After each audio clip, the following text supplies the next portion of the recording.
Polis menahan anak kandung kepada suspek utama kes pembunuhan kejam seorang wanita yang mayatnya dikerat 7 bahagian dan dibuang di beberapa lokasi di Taman Indah Permai di Sabah malam tadi.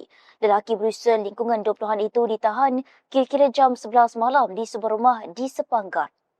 Penahanan tersebut menyusul tangkapan bapanya yang berusia lingkungan 70-an kira-kira jam 5 petang semalam kurang 24 jam selepas penemuan mayat mangsa.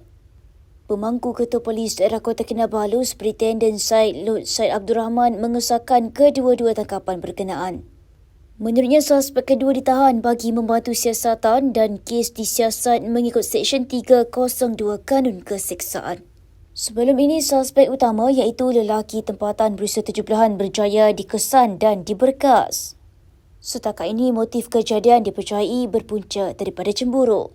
Beliau berkata dengan tertangkapnya kedua-dua suspek, kes berkenaan dianggap selesai namun siasatan lanjut masih diteruskan bagi melengkapkan kertas siasatan.